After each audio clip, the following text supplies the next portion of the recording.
এখানে একজন হুজুর আছেন আমাদের মুখতার ভাই, আপনারা তুলনামূলকভাবে হুজুরদেরকে দেখবেন যে মুখতার ভাই তো বাসার বাইরে বেরিয়ে হতে চান না। আজকে ফজরের পর একটা মিটিং ছিল ওনার সাথে, উনি আসেন নাই। হুজুররা তারা বাসাতে এত বেশি আবদ্ধ, এত বেশি তাদের স্বামী স্ত্রীর মধ্যে বোঝাপড়া এত বেশি, হুজুরদের মধ্যেও যে কিছু ব্যতিক্রম নাই তা না, আমি সেটা স্বীকার করে নিয়েই বলছি। তুলনামূলকভাবে যারা আছে, ভাইকে রশি দিয়ে টেনে বাসা থেকে বের করা যায় না। শুধুমাত্র ভাই কেন, এ রোগের রোগী আমি নিজেও, আমরা সবাই কম বেশি। ভাইরা আমার, যদি দাম্পত্য জীবনে সুখী হতে চান, ভালো করে শুনে রাখুন, দাম্পত্য জীবনে যদি সুখী হতে চান, বুকে জমে থাকা সকল ভালোবাসাকে জমিয়ে রাখুন, কোথাও খরচ করবেন না। রাস্তাঘাটে, পার্কে, ক্লাসরুমে, অজায়গায় কুজায়গায় ভালোবাসা সব খরচ করে বিয়ের পরে যখন ভালোবাসা বিনিময় করার দরকার হবে তখন দেখবেন পুঁজিতে টান পড়েছে, তখন দেখবেন পুঁজি আর পাওয়া যাচ্ছে না। ঠিক ঠিক না বলে হারাম রিলেশনকে না বলতে শিখুন। সৎসাহস আছে তো ইনশাআল্লাহ? কোন কোন যুবক হারাম রিলেশন থেকে বেরিয়ে আসার প্রতিজ্ঞা করবেন? হাত তুলে দেখানোর সৎসাহস আছে? তার মানে সবারই হারাম রিলেশন আছে অলমোস্ট। আল্লাহ তাআলা আমাদের সবার যৌবনকে সকল কালিমা থেকে হেফাজতে রাখার তৌফিক দান করুন। ইসলাম বিবাহ বহির্ভূত সম্পর্ককে হারাম করেছে। ইসলাম কেন বিবাহ বহির্ভূত সম্পর্কে হারাম করেছে সেটা আল্লাহ তাআলা ভালো জানেন। তবে আমরা এটুকু কথা বলতে পারি যে এর চাইতে আধুনিক হওয়ার কোনো সুযোগ আপনার নাই। আপনি বলবেন যে একজন প্রাপ্তবয়স্ক নারী পুরুষ তারা উভয় যদি সম্মত হয় তাহলে তাদের শারীরিক সম্পর্ক করতে দোষ নাই, কারণ এখানে কারোর অধিকার নষ্ট হচ্ছে না। এরকম কথা আমরা অনেককে বলতে শুনি। আমি তাদের উদ্দেশ্যে বিনীতভাবে বলতে চাই, আপনি বিবাহের আগে কারোর সাথে কোনো রিলেশন করলেন, কোনো সম্পর্ক করলেন বিবাহ ছাড়া, আপনার জীবনে পরবর্তীতে যদি অন্য কারোর সাথে বিয়ে শাদী হয়, এই যে যার সাথে আপনি শারীরিক সম্পর্ক করলেন বা মানসিক সম্পর্ক করলেন বা কোনো ধরনের সম্পর্ক আপনি তার সাথে স্থাপন করলেন, এই যে আপনার আদান প্রদান, এই যে আপনি ভালোবাসা তার সাথে বিনিময় করলেন, পরবর্তীতে আপনার জীবনে যিনি ফিরে আসবেন, এটা কি তার প্রতি এক ধরনের অবিচার না? আমি কি বোঝাতে পেরেছি? আমি কি বোঝাতে পেরেছি? আপনি এখন যার সাথে সম্পর্ক করছেন, রিলেশন করছেন, আপনার জীবনে যে বৈধ জীবন সঙ্গী বা সঙ্গিনী আসবেন, আপনি যদি আগে কারোর সাথে সম্পর্ক করে থাকেন, কারোর সাথে আপনার যদি ভাব বিনিময় হয়, ভালোবাসা যদি আদান প্রদান করেন, তাহলে পরবর্তীতে যে ভালোবাসাটা আদান প্রদান করছেন এর মধ্যে দুইটার যে কোনো একটা রিয়েল আর একটা ফেক। হয় আপনার স্ত্রীকে আপনি অনেক বেশি ভালোবাসছেন আর আগেরগুলো সব আপনার ভুল ছিল, আর না হলে আগেরটা আপনার সঠিক ছিল, এটা ভুল। নিশ্চয়ই কোন দুইটার একটা নাকি? দেখুন, আপনি আপডেটেড হতে পারবেন, তবে ইসলামের চেয়ে বেশি না।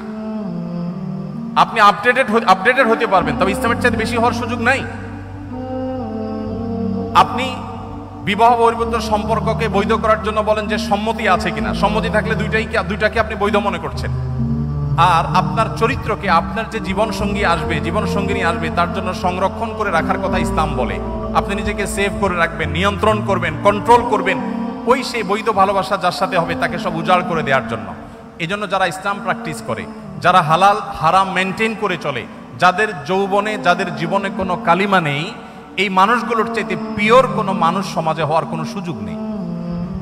আর যে সমস্ত যুবক এখন ঠিক এত আসতে কেন, যে সমস্ত যুবকেরা তাদের যৌবনকে কালিমায় মিশ্রিত করে ফেলেছেন, আমি তাদেরকে, আপনাদের প্রতি শ্রদ্ধা আমার আছে, সেই সাথেও বলি, তাদেরকে আমি বলি যে ডায়রিয়া রোগে আক্রান্ত রোগীর মতো তারা।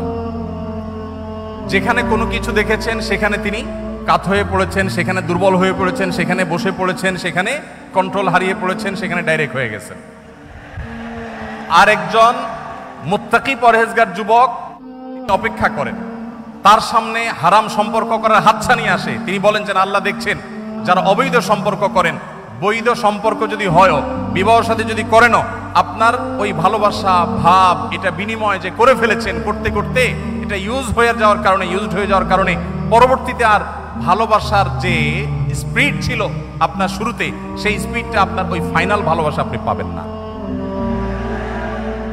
এই জন্য তুলনামূলকভাবে যারা তাদের যৌবনকে, চরিত্রকে হেফাজত করে রাখতে পেরেছে, দাম্পত্য জীবনে তিনি ছেলে হন, তিনি মেয়ে হন, তিনি নারী হন, তিনি পুরুষ হন, তার সব ভালোবাসা তো রিজার্ভ থাকে, একটু ইউজড হয় নাই, সবটুকু একেবারে ইনটেক, সবটুকু একেবারে ওই যে ঝাঁজ যেরকম আটকানো আছে বোতলের মধ্যে আটকানো, বিবাহের পর তার সকল ভালোবাসা উজাড় করে জীবন সঙ্গী সঙ্গিনীকে দিতে পারেন। এই জন্য যারা আপনাদেরকে প্রেমের ট্রেনিং দেয়, অর্থাৎ বিবাহ বহির্ভূত ভালোবাসার প্রশিক্ষণ দেয়, আপনি অ্যানালাইসিস করে দেখবেন সমাজে দাম্পত্য জীবনে সবচেয়ে দুঃখী হয় তারা সবচেয়ে বেশি।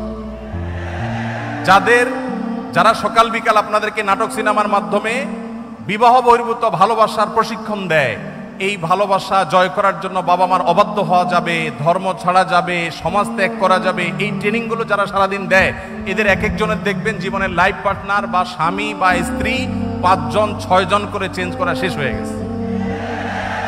তারা যত আড়ম্বর করে বিবাহের অনুষ্ঠান করে, তত ডাকডোল পিটিয়ে আবার বিবাহ ভাঙে। আর এর বিপরীতে আপনি মুত্তাকি পরহেজগারদের জীবনীকে আপনি দেখেন, পুরুষ হোক আর নারী হোক, যিনি আল্লাহকে ভয় করে চলেন, যিনি হালাল হারাম মেনটেন করেন, যিনি অবৈধ সম্পর্কে জড়ান না, এই মানুষগুলোকে দেখবেন তুলনামূলকভাবে দাম্পত্য জীবনে তারা একটু বেশি সুখী। ভাইয়েরা আমার, আমাদের এই দেশে বিবাহ বহির্ভূত সম্পর্ক যখন থেকে বেড়েছে, বিবাহ বিচ্ছেদও তত বেশি বেড়েছে। ঢাকা শহরে প্রতি মিনিটে তালাক রেকর্ড হয়, যেই হারে বিবাহ রেকর্ড হয় সে হারে তালাকের রেকর্ড হয়।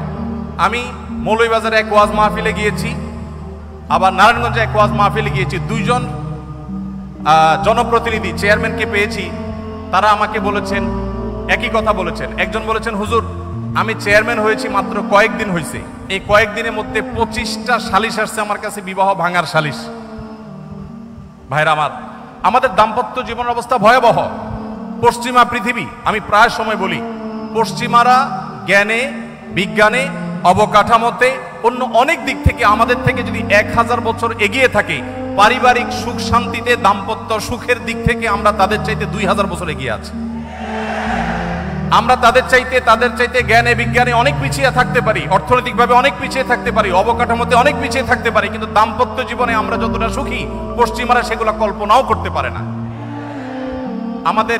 আমাদের এই সমাজে বাবা মার সাথে সন্তানদের যে বোঝাপড়া, স্বামীর সাথে স্ত্রীর যে ভালোবাসা, এটা ওরা স্বপ্নেও দেখতে পারে না। আপনারা যাদের স্মার্টফোন ব্যবহার করেন তারা দেখবেন যে একটা অ্যাপের অ্যাডভার্টাইজ ঘুরে ফিরে অনেক বেশি দেওয়া হয়। সেটা কি? স্ত্রী হয়তো ঘুমাচ্ছেন, তার হাতে মোবাইল ফোন আছে, স্বামী সেটা খোলার চেষ্টা করে। এটা সাধারণত বিভিন্ন অ্যাপগুলো অ্যাডভার্টাইজ দেয় যে কিভাবে আপনার মোবাইলকে আপনি সিকিউর করবেন, যে আপনি ঘুমায় থাকবেন, আপনার স্বামী এসে গোপনে আপনার চ্যাটিং কার সাথে করছেন উদ্ধার করার চেষ্টা করবে, কিন্তু সে পারবে না, চান্দু পারবে না। আপনারা এরকম অ্যাডভার্টাইজ দেখছেন? এর মানে অবিশ্বাস কোন পর্যায়ে চলে গেলে নিজের মোবাইলে কার সাথে চ্যাটিং হয়েছে, কথাবার্তা হয়েছে, এগুলোকে সিকিউর করার জন্য তাদেরকে অ্যাপের পরে অ্যাপ ডেভেলপ করতে হয়। তারা সামলাতে পারছে না, তাদের সমাজের পারিবারিক ব্যবস্থা ভেঙে পড়েছে, শেষ হয়ে গেছে। আমাদের সমাজে এখনো এত অধপতনের পরও আমরা যে জায়গাটা দাঁড়িয়ে আছি, এখনো আমাদের স্ত্রীরা স্বামীদেরকে, স্বামীর স্ত্রীদেরকে মন উজাড় করে ভালোবাসে। কিছু হাতে গোনা কুলাঙ্গার বাদ দিলে বেশিরভাগ পরিবারই স্বামী স্ত্রীর মধ্যে যে বোঝাপড়া আছে, এগুলো পশ্চিমারা কখনো কল্পনা তো দূরের কথা, স্বপ্নেও তারা দেখে না। মানুষ তো স্বপ্নে দেখে, ওরা স্বপ্নেও আমাদের এই ভালোবাসা দেখে না। এই জন্য ভাই, পশ্চিমাদের ভালো জিনিসগুলো গ্রহণ করেন, কিন্তু অনুগ্রহ করে তাদের এই সমস্ত খিস্তি খেউড়, বস্তা পচা, সস্তা এই সমস্ত সংস্কৃতিকে কখনো গ্রহণ করতে যাবেন না। ঠিক আছে তো ইনশাআল্লাহ?